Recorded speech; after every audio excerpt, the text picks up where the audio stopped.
Hey guys, I am Det. I am mostly known on the internet as my alias Dettsu. I'm called either way in real life. Um, I've been a fan of pop culture, Japanese culture, syempre mga animated shows and such. So all of these things I grew up with, like video games and animated shows, they all help influence what kind of art I create. So, yun, that's what I've been sharing ever since I was young. Tas parang ever since I got into video games at like uh, around high school, mga ganun, Mhm. I was convinced that like, I want this to be parang the job that I would do in the future. So, yun, ever since then, I pursued it first, syempre, as a hobby. Like, you have to start somewhere, diba? So Mm. yun, eventually, yun, syempre, you'll improve the more you practice and such. Tapos, yun, as someone na parang, ako kasi, uh, for me, it's difficult, not, uh, if I'm not creating, it feels alien to me if I'm not creating. So Mm. eventually, parang it became a part um, of my life. And then that's how I met, like, throughout the years, how I met my friends. And ayun, eventually I found myself in the local community ng mga artists, mga fans din ng mga similar things. So Mm. it's been a wholesome journey. Yun, even despite this current situation. So yun, damayan pa rin until now. So good. Also, you actually Yeah. want to become either an animator or you want to work in animation. At first it was more on uh, hindi video game design, but more on like character design, mga concept, ganon. That's how I first started. Pero Oh syempre, nung mga bata tayo, we were exposed to like Ghost Fighter, ganyan, Magic Knight Ray-Earth, mga card captor, Sailor Moon, ganyan. my God, So yeah. parang, yeah, right? Tapos parang yung mga first influences mo, maliban sa Western animation, kasi syempre not everyone grew up with cable, so what's available is shows on TV that are Filipino dubbed, like kunwari anime or movies, ganyan. So Tagalog yun dub. yung mga initial, yeah, influences ko. So eventually discovered video games and then Mm. Final Fantasy mostly. So yun yung naging inspiration ko, like, I wanna pursue art as a job, parang ganun. Oh, okay. Oh, that's so nice. Oh, nga, like, ano, Yeah. and that's very relevant to us as creatives kasi Mm. it's very hard to pursue an artistic job here in the Philippines, an artistic career. Yeah. It's Yeah. super. Grabe talaga. Hirap talaga. Parang bigyan mo yung buong kaluluwa mo. Tapos, oh God, circle of creatives Yeah, I feel. are Tapos talaga. underpaid pa tayo, gano'n. Yeah, and then ano, sobrang haba ng OT or it's very hard to find Oo. a good. Yeah, they think it's easy kasi we make it look easy kasi. So parang how we make it look easy is years and years of practice and applying like skills that we've learned throughout the years. That's why it seems so easy na matatabi mo like I doodled something in 10 minutes, parang ganun. Pero it's 10 years na continuously nagdo-drawing ka and all that practice para makapag-doodle ka in 10 minutes. Yes, So very, that's something that people don't normally see. yeah, So very. it's kind of difficult to convince people na artist. We should have living wage. My gosh. Oh my God. It masama na for ano, like let's say young people as kids, when we convince our parents na, oh, you don't Yeah. have to pursue art, sabi nila, may pera ba doon? 'Di ba? So like, hello, may pera sa art kung magbabayad kayo, 'di ba? Yes, Ayan. 'Di exactly. ba? Exactly. Kasi mga tao dito, they're so barat. Kaya you can it's difficult to charge like yung standard rates mo for kunwari international clients. It's different when you're charging for clients based here kasi they think you're overcharging them. Oo, kasi there's nothing Girl. standardized here in the industry and mas lalo na Yeah. kasi me personally, I do actually make comparative studies. Wow, comparative studies between yung the, let's say, animation industry of Japan, animation industry of Mm. America versus here in the Philippines. Kasi Mm. what do their industry models look like, and how can we be successful in our industry here? So Mm. they also have an eye. Since it's also a business, they have many tight production deadlines, Mm. Yeah. timelines. They have a lot of skilled artists na they all work at the same time for one show, for one episode, ganyan, diba? So Mm. I'm pretty sure you know also na it takes really a team, it takes a village to create kahit one episode in uh, Yeah. a series, diba? So going to our theme, since production has been stalled in COVID-19, uh, Yeah. has life been for you in ECQ as a creative and as a person? Actually, as a creative, oddly enough. Pero I think this is like I would say probably it's an isolated case. Or Mm, it might be true for some people. mm, There's been a surge for me personally when it in terms of creative work. Kasi syempre like I guess more people are more enticed to parang support artists, especially in this in this kind of situation na parang we're all parang lahat tayo hirap sa pera nung nag-start, especially yung quarantine, because mostly especially pag artist ka na freelance, it's no work no pay talaga. mm, Pero since you're a freelance artist na meron kang kinultivate na online na following, you're able to get clients na siguro they're not as affected compared to our area. Diba dito, super lockdown talaga. Sa iba, hindi naman. mm, And maraming tao na like because of the internet, they're aware of the situation, etc. And how people are getting laid off, people are not getting relief aid, they're not getting what they need, especially. So people turn to freelance work during the quarantine mm, para makakuha ng pera. Kasi, syempre, when you get unemployed, etc., wala kang salary. Kung arawan ka, wala kang trabaho, di ba? So it would be difficult to survive day to day without any income. yeah. So basically, when ECQ started, a lot of my mutuals na, syempre, marami din akong naging friends or kakilalang artists, etc. For example, on Facebook or on Twitter, na nag-start sila ng mga art commissions for charity, ganyan. So, syempre, support kami doon. Sa Mm, akin din, well, before nag-start yung relief drive, syempre, commissions, for me din. Kasi syempre, bilang isang nilalang naman ng trabaho, girl, kailangan natin kumain araw-araw for the next 2 months and a half mhm, dahil wala tayong like chance kunwari, if you're ka for corporate job, hindi ka makapag job hunting kasi nga we're we're asked to stay at home, 'di ba? So mm, talagang you're gonna have to turn to freelance work, or if there are companies online that are offering work from home na setup. Pero I guess as a freelance artist, parang hindi na yun bago for us. Kasi syempre, parang kausap mo lang yung client as long as you deliver at a specific date na inask nila, you get paid. 'Di ba? So parang when ECQ started, nagkaroon ng surge at the beginning. Pero syempre, pahirap ng pahirap. You have to stretch whatever you earned during that short period of time towards until, tapos extend pa sila ng extends pa na.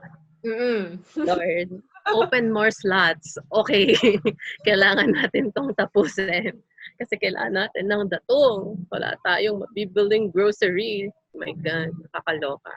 good. Pero yun, Mm, kasi para sa akin naman, maliban sa commissions, kasi syempre hindi naman tayo, parang mga artists, like, iba-iba naman yung medium nila. For example, yes. na kunwari, mga painters, may mga maano sa digital, yung iba gumagawa ng merch, ganun. So, Mm, I'm sort of in the middle, kasi digital artist ako, syempre, para makagawa ko ng merch ko. mm, So, luckily, yung mga supplier naman, tsaka yung mga private na careers, they still, function, albeit, skeletal workforce sila, so may onting delay, pero okay lang. So I mm, was still able to like um get my products manufactured. mm. Merong local, merong from abroad. Oh. Kasi syempre, support local tayo, di ba? Mm. So, dahil nakakapaggawa naman ng ng merch, ng products, meron akong mapapakita na like, oh, this is my online store, blah, blah, blah. I have this kind of stuff for sale. So, people are enticed to buy kasi syempre they know na yung profit, yung profit na makukuha mo from it, it will help you during this time. Kasi nga, yun, we're all jobless. So, we're all turning to all sorts of things to earn money. Mm. Pero syempre, dahil parang I guess it's more enticing kasi it's a physical product that will be shipped to them.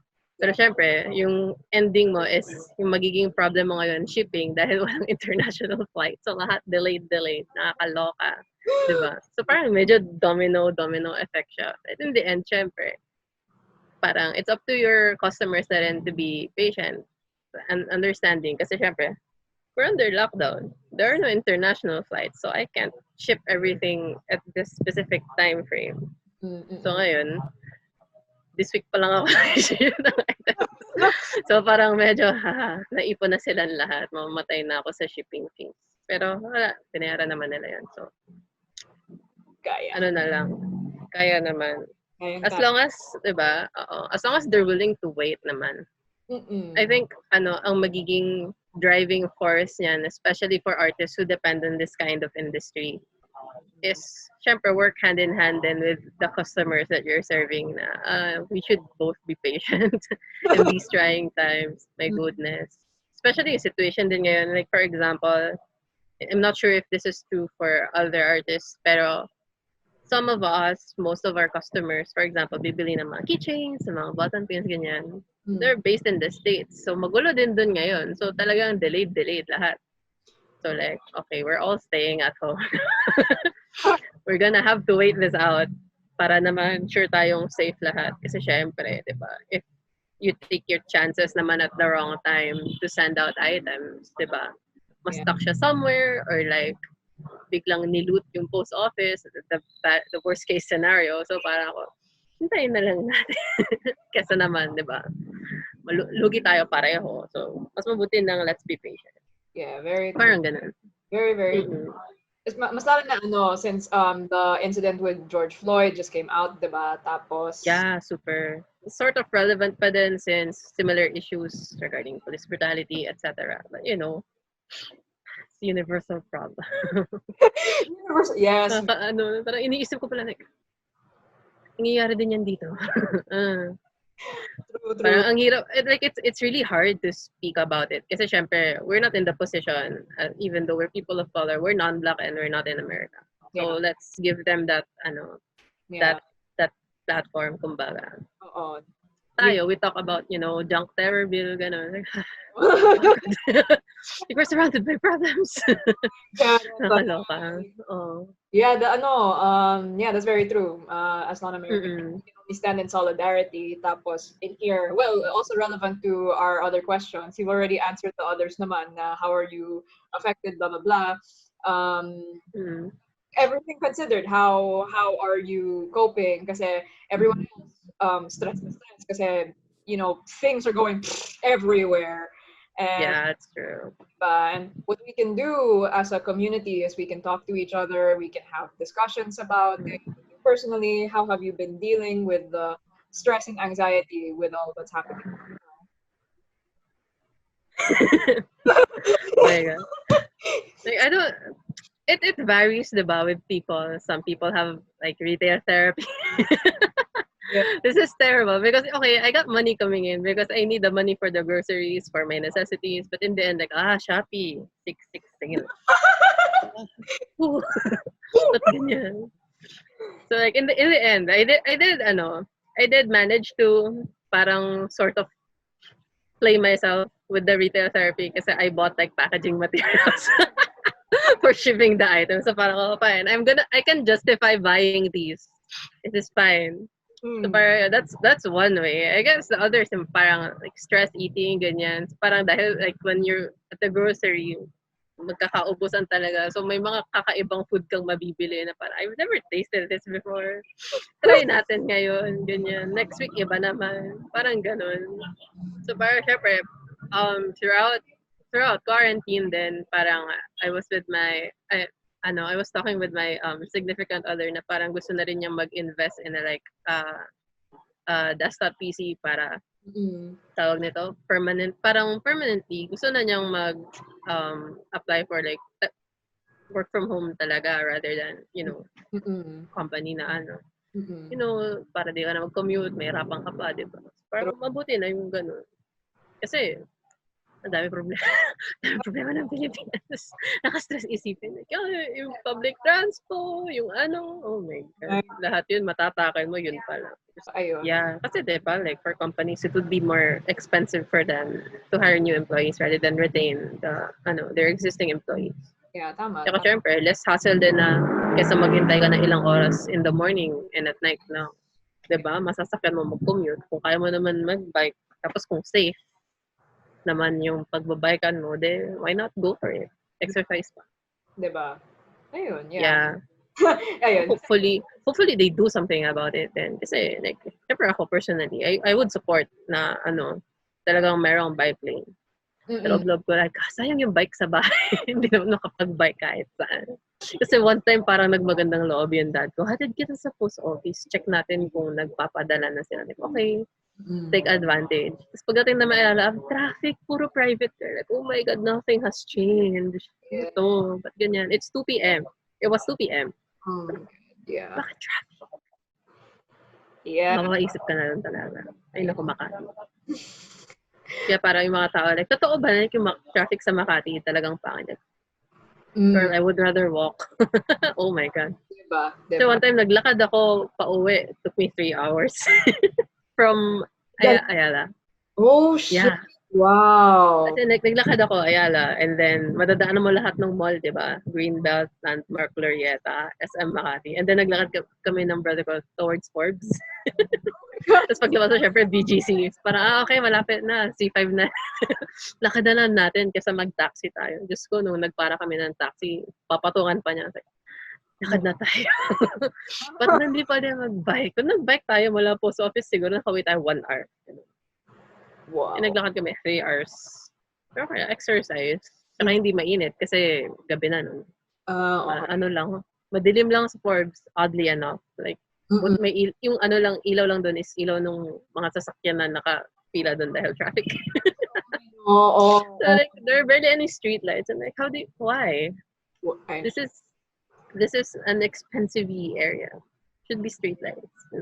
Yeah, Papaisip ka talaga. Be a sidewalk. Ganon. Tapos ang kitid pa ng sidewalk. Yan nga. This is an expensive subdivision. Why isn't your sidewalk malapad? So many questions.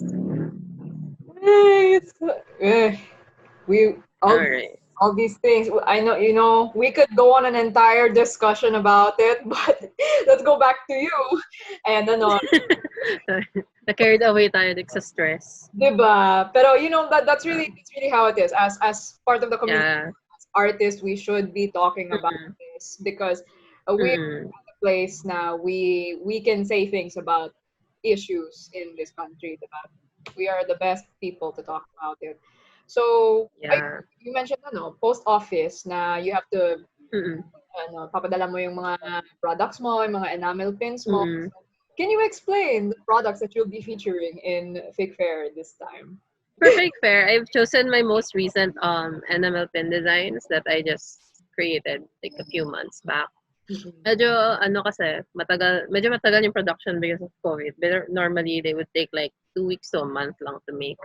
Per design, parang pag naganahan ka, okay, we have a design. Let's see if bebenta siya ganyan. So normally kasi pag when I want to create something, like for example, na ibebenta sa store, yung pangalan nito, how I test the waters is pre-order system. So I would post the product, ito yung price, ito yung shipping fee if you want to buy it and get it shipped to your place. And then if they want to order, they place the order, they pay in advance. Tapos parang depending on how many people ordered. For example, kung unti lang, ay flop, so hindi ganun kaganda yung design, or you have to promote more heavily. Or kung, okay, the design has a good reception, parang medyo marami yung bumili or more than you expected. So parang okay, sige, we can push production for this specific product. Mm-mm. So how I get my ano is tawag nito. Usually I don't start with capital unless like I'm that confident na parang alam kong bebenta yung design na to. Gagawa ako ng 50 pieces ganyan. Wow. Pero that barely happens. So normally I start with legit no capital at all. So like ay papakita ko lang yung design ng product. Dahil mahilig akong gumawa ng mock-ups. Mm-mm. So I make it as realistic looking as possible para alam nila, oh, ito yung magiging itsura niya when it gets made, etc. So they Mm-mm. have a good grasp of what the product is, how big it is, etc. So kung tingin nila na parang, oh, this looks nice, ganyan, I wanna buy it, mabibili nila. Mm-mm. Mm-mm. Tapos dahil nag-start lang ako from an idea, yung pre-order, kung ilan yung nag-pre-order, mayroon akong ina-expect na, for example, dapat this specific design has to um, reach, kunwari, dapat makabenta ako ng 10 pieces na to para sure ako na if pinagawa ko siya, I still have a bit of earning. Mm-mm. So, papagawa akong extra para if the extras sell, then meron akong income. So, Mm-mm. that's how I usually go about my designs. Kasi it's difficult, especially if you're a small artist. Kasi like, for other big artists, parang pag nag-post sila, like, ay, gagawin ko to. So, madami agad bibili. It's not like that for everyone. Mm-mm. So, Mm-mm. I guess that's one of my advice na mabibigay ko, especially for those na starting pa lang, ganyan. Kasi some of us, we grew up, parang we're attending, for example, mga anime conventions or mga art fairs. Like, for example, ano ba magandang example? For mga anime people like Cosplay Mania or events ng Cosplay PH. For Mm-mm. those more on the indie side, it's Comiket or Comic Con. So Yes. I've attended both kinds of events. So there's ano naman, mga bago na sticker con, there's events like ano pa ba? Ano ko, there was parang paper con, they were selling mga stationery, ganun. So there are artists that sell fan art, fan made merchandise. There are artists that sell original works, original merchandise. Tapos parang it depends on your following kung makakabenta ka ba, kung magiging okay ba yung designs mo, you have to know. So parang as an artist, you're not just an artist. You're also marketing yourself, you're also doing your own PR, you're also doing your own finances. So parang all of these little things na parang eventually yung nagbe-build up ng repertoire mo na o mabebenta mo ba yung sarili mo to this client, mabebenta mo ba yung artworks mo to this specific niche group of people, parang ganun. So these sorts of ito yung items na pinili ko for Fake Fair. These are my best sellers na recent.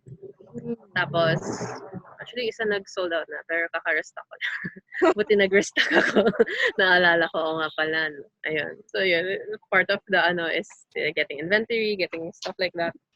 So Mm-mm. yun. So yung designs is mostly inspired from the recent anime I've been watching and the recent anime I've been into. So merong heavy inspiration from syempre yung lore or yung story nung show mismo, and then syempre dahil maliban outside of anime, fan naman talaga ako ng Japanese culture. So merong malakas na influence na magmukha siyang, I'm not sure if the term Oriental is the more correct term, pero for lack of a better word, parang ganun, traditional-ish Mm-mm. na appeal, parang ganun. For those artists that are starting out, especially, tawag nito, you don't know what kind of merch you wanna make, or you don't know paano mag-pricing, etc. Just Mm-mm. look at your favorite, like if you have a favorite artist na you follow, either overseas or locally. Tapos check nyo kung anong mga klase ng art nila yung ginagawa nila into merchandise. Some of them nagsistick lang sa prints, some of them may button pins, some of them iba-ibang klaseng merch. So yung pinaka napansin ko na madami is charms, button pins, yun, stickers, ganyan. So hindi lahat ng artwork mo babagay sa specific na merchandise. For example, yung design mo sa print, hindi naman, I don't think babenta siya as a button, parang ganun, button pin. Or Mm-mm. yung design mo as a sticker, I don't think people would be inclined to buy it if it was made into a print or into something else.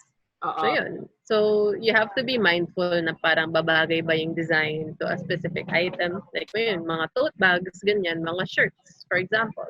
So alam ko parang nagkaroon ng boost dahil sa shirt, pag-design ng shirts, etc. Especially with, kasi my brother is into streetwear. So they have their own brand din. So medyo may slight awareness ako sa community nila.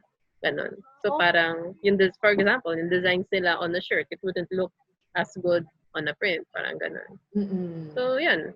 I think what starting artists should consider talaga is parang you have to do more than randomly ask strangers na parang mabenta ba to, maganda ba to, ganyan. Syempre, you have to do your own research as well para alam mo kung ano yung mga tawag nito, alam mo yung marketability mo, alam mo yung kung if you would be able to earn as much, for example, or if you can manage, for example, renting your own booth at a convention or at a fair, di ba? So you have to take into consideration a lot of things before considering actually earning from your work. You should be an art business prof. Why don't you take that as your I could go that route. Mm. Kasi it's actually an interesting route. But like I don't know if where to start. Pero pwede rin. Why not, diba? Diba? Why not? Why not? A lot of you mentioned a lot of very good tips talaga na a lot of when as a starting artist, especially yung mga batang-bata pa like maybe 15, 16, they yeah. Kasi like maraming artists ngayon na ganyan kabata na magagaling na eh. Yeah, diba? So dapat parang nakainggit. At nung gano'n ako kabata, parang ano yung tablet? Oh my God. Nakaloka. Yeah, pumunta nga ako sa mga con. Or, I mean, like, I haven't been to a con in a while, pero when I see the kids nga, I'm just like, how old are you? Part of you parang naka-frustrate kasi parang, I'm this old, and then this kid shows up with that much talent. Diba? Parang ganun. But at the same time, parang parang kampante ka na parang, the newer generation's doing way better than ours did when we were that young. Kasi everything to them now is very accessible. So parang, kung ganyan noon, oh God. Mas madali siguro, no? Diba? Pero, syempre, you have to be proud of them din. Parang at such a young age na, na-hone nila yung skills nila ng ganun kabilis. Yeah. I mean, if you had that much free time. Tapos yun na talaga ginagawa mo, like, drawing time. Diba? Talagang mag-i-improve ka nun. Talaga, kaya, if you have that privilege, take advantage of it. That's true. That's very, very true. And I mean, like, as the older ones, wow, parang bilang mga gurang ng community. My God. Nakakaloka. Diba? Like, nakakaloka nga. Yeah. Like, as mentors, let's say, na, we shouldn't... Mas maganda pakinggan as mentors. Mentors. Like, as mentors nga, we should make sure na we handle our feelings, tapos our inggit.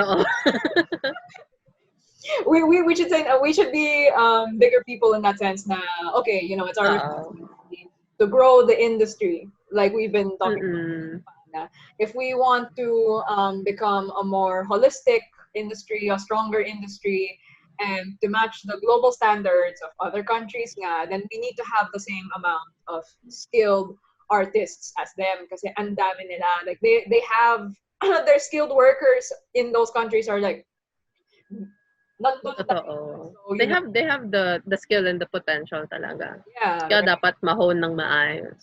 Diba? Pero dapat syempre, yung environment dito, mag-change din para ma-accommodate sila lahat.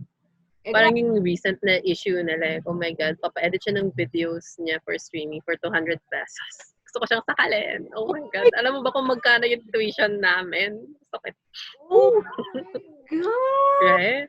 Oh, so like, may pinost niya. He's a streamer. He was a famous streamer. So to be fair, I didn't know him before that issue blew up kasi my friend who is a video editor posted it. So, pinost ni Fred na the guy was a YouTube streamer, parang gaming, ganyan-ganyan. And then, he said, he needs someone to edit his streaming videos. So, you have to compress it to like 10-15 minutes, diba? Oo. So, ilan yun? 2 or 3 hours of content. Tapos, syempre, dahil high-tech si kuya mo, Oo. parang 1 TB ata, isang file, parang gano'n. So, susuyurin mo yon for highlights reel niya or whatever.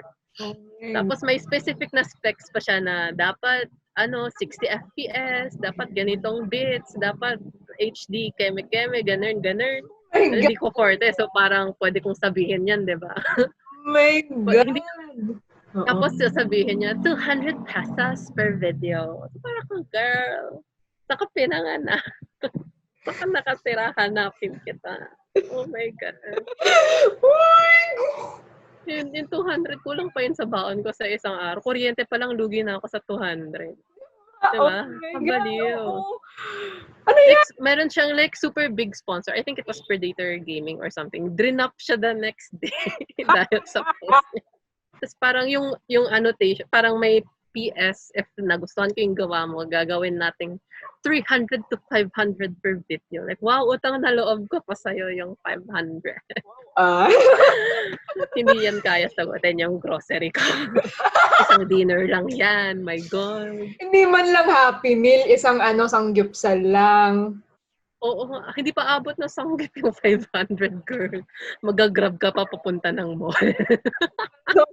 Oh my God. Diba? Oh my God. Kakaloka siya. Oo, nakakaloka nga. Diba? Okay. Buti rin up siya nung sponsor. Grabe yun. So talagang kailangan natin ng malaking change. Ito ang dahilan. My God.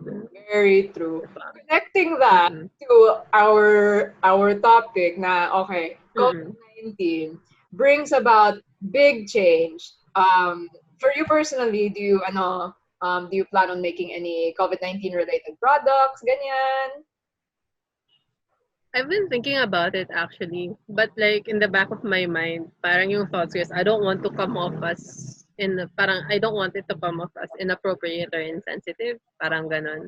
Pero kasi like for example, uso yung mga reusable na face mask, ganyan. Pero syempre, if mag-design ka ng something for that product, for example, iba yung presyohan with international customers sa local. Eh yung pagpapagawa mo nun, wala na sa budget ng local. So medyo mahirap siyang tahakin na tawag nito na daan.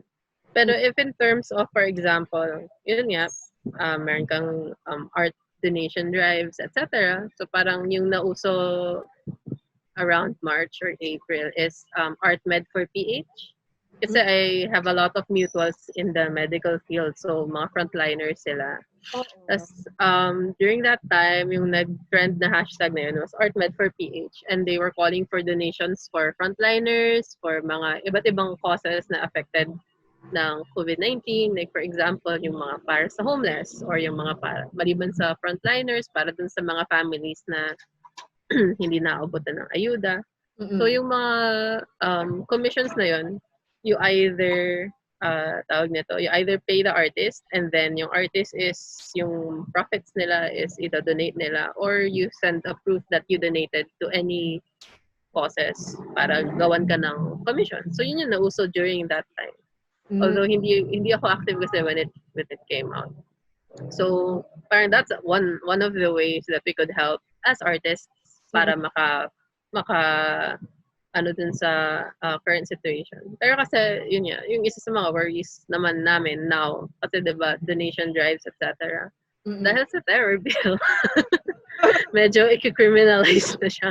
So ngayon, medyo mahirap nang tumulong kasi dapat, like, I don't know, government mandated siya or something, ang mga, mag-ask for donation. So parang, bakit? Gusto na i-tax. Dapat nga donation or tax. My God. Maloka. Pero yun. So, yun yung mga ways talaga. Kasi mahirap tansyahin pag products na kunwari like you're gonna design PPEs or what. Mahirap siyang anuhin kasi syempre yung mga tao, yung mindset nila would be focusing on basic necessities talaga. Yes. Lalo pa ngayon na they're gonna cut off na yung amelioration because GCQ na daw tayo. Tapos students are being forced to online learning. Tapos hindi naman lahat merong means para makapag-online learning. Like hindi lahat may laptop, hindi lahat may internet. Yeah. So all that money would be going to more important necessities rather than yun nga, mga PPE na like customized. So it might have been something worth doing. Like if you're selling something like that, tas sabihin mo like some of the profits would be going to charity, that's a good idea. But Mm. then, you have to consider din kasi your market. Yeah. Kasi, yun nga, if they don't have the spending power for it. Tsaka syempre, be sensitive na din. Like, read the room, kumbaga. Na parang, people would rather be spending on these things rather than something luxurious, such as art. Kasi syempre, art is a non-essential uh, item. Mm. So, yun. So, the most we can do talaga is, kung hindi kakayanin mag-donation drive, we can have some avenues of our profit directed towards charities talaga that we support. Mm. Yeah. Very nice. Yes. So with that, do you have any post-lockdown plans? Or Well, post-lockdown, I want to upgrade. I want to upgrade my hardware. Oh my God. oo. Planning to buy, yeah, I'm planning to buy a new iPad kasi. I'm using my mom's iPad kasi for work. O, di ba? Ang cute. Ganun talaga. Mga kapit sa patalim movements. Ayan. So, yun. Balak ko mag-upgrade ng hardware. Actually, matagal ko ng balak mag-move out. Pero I might have to move it to next year kasi nga, finances. Yeah. So, that's one of the things that I'm planning talaga. Pero yun, syempre, after everything, ipon muna and then saka na mag-decide what to do. Pero yun, mostly hardware upgrade. Small things muna. Small At least, baby steps kung baga. Kasi syempre, we can't expect big changes naman overnight. Oo. Yes. So we have to work towards that. So Oo. yun, onting Patreon, onting donation, ganyan. We'll get there. Ayun. Thank you so much, everyone, for tuning in. We'll see you in the next interviews. If you want to plug anything, you can get all of her stuff at the fakes.shop. Shop and support local friends. And yes, please support local. Diba? Ayun. And as always, stay safe and stay healthy. Yeah.